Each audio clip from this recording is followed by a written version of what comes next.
আমার রাজনৈতিক জীবনে। যাই হোক, আসল কথা বলি, একটু পরে ইফতার হয়ে যাবে। রাজনীতির কথা যেটা, এই সদরপুর এবং চরপদ্রসন, কখনোই আমি মনে করি না এই চরপদ্রসনের মাটি এটা আওয়ামী লীগের ঘাঁটি, কখনোই মনে করি না।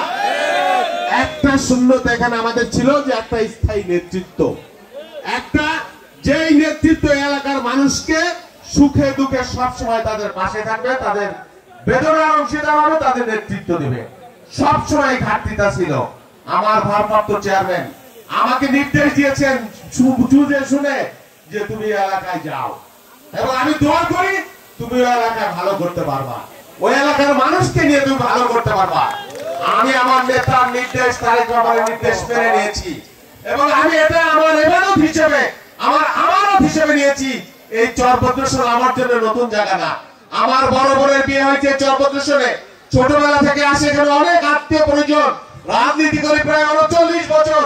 সদরপুর, ভাঙ্গা, চরপদ্রসন এমন কোন বিএনপির নেতা কর্মী নাই, চেয়ারম্যান মেম্বার নাই যে আমাদের পূর্ব পরিচিত না।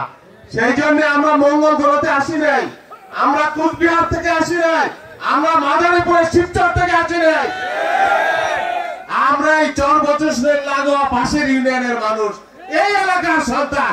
অতএব কেউ যদি বলেন বহিরাগত, মনের শান্তি পাইতে পারেন, কিন্তু রাজনীতি করে মানুষকে ভুল বুঝাইতে পারবেন না। আরেকটি কথা, এই যে আলমগীর কবিরের কথা বললাম, বা এই যে নেতা কর্মীদের কথা বললাম, রাজনীতি আমার ধ্যান, রাজনীতি আমার জ্ঞান, আমি সাধনা। এই রাজনীতির জন্য জীবনের ঝুঁকি নিয়েছি। 138টা মামলা খাইছি, জেল খাচ্ছি, রক্ত ঝরাইছি। কখনো কোনদিন শেখ হাসিনার চোখে চোখ রেখে কথা বলেছি। এক বিন্দু ভয় পাই না আল্লাহ ছাড়া, কাউকে পরোয়া করি না, কাউকে ভয় পাই না। নেতা কর্মী ছেড়ে কোনদিন পালিয়ে যাই নাই, আমার চরিত্র নাই।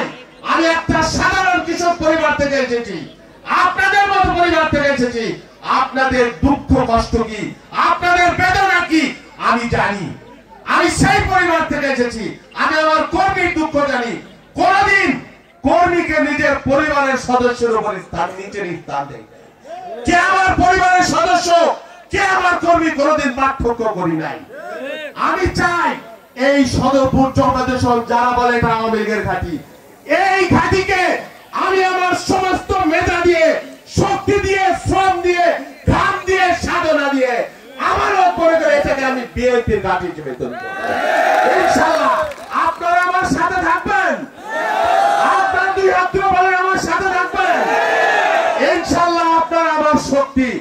আমি বিশ্বাস করি আমার নেতা তারেক রহমান যে আমানত আমার হাতে দিয়েছে, সেই আমানত সুরক্ষা করা, সেই আমানত বৃদ্ধি করা, এটা আমার একটা ইমানি দায়িত্ব। সেই জন্য আমি পালিয়ে যাব না, আমি লুণ্ঠন করতে আসি নাই, আমার প্রয়োজন নাই। যারা দস্যুতা করবেন, যারা দখল করবেন, যারা বাড়ির কারবার করবেন, যারা থানার দালালি করবেন, সালিশের নামে ঘুষের কাহিনী করবেন, দয়া করে দূর হয়ে যান। আমার রাজনীতিকালে এইখানে আর কোন মাইকা রাজনীতি চলবে না, চলবে না, চলবে না। এইখানে খালেদা রাজনীতি হবে, তারেক রহমানের নির্দেশে রাজনীতি হবে, অন্যায়ের বিরুদ্ধে, দুর্নীতির বিরুদ্ধে, দুঃশাসনের বিরুদ্ধে, মাফিয়াতন্ত্রের বিরুদ্ধে। ইনশাআল্লাহ আমরা যেটা বলি সেটা আমরা করব, আপনারা শুধু সাথে থাকবেন। ইনশাআল্লাহ আমরা প্রমাণ করব, মাথা উঁচু করে পরিচয় দিতে পারবেন যে বিরোধী দল যদি করেন কোনদিন, আল্লাহ জানি না, তখনও বলতে পারবেন যে বিএনপি করি। এই সদরপুরে, এই চরপদ্রসনে বিগত দিনে এই পরিবেশ ছিল না। যাই হোক, বক্তব্য বেশি সময় নেই। হ্যাঁ, আমি যেটা বলবো যে আমি এই সদরপুর চরপদ্রসনে এই অঞ্চলের একজন হিসেবে, আপনাদের ভাই হিসেবে, আপনাদের বন্ধু হিসেবে আপনাদের পাশে থাকতে এসেছি। আপনাদের পাশে থাকবো আমার সাধ্য অনুযায়ী। আমি রাজনীতির কর্মী, আমার সকাল শুরু হয় মানুষ নিয়ে, আমার রাত শেষ হয় মানুষ নিয়ে। মানুষকে নিয়ে আমি থাকি, মানুষের কাজের জন্য চেষ্টা করি।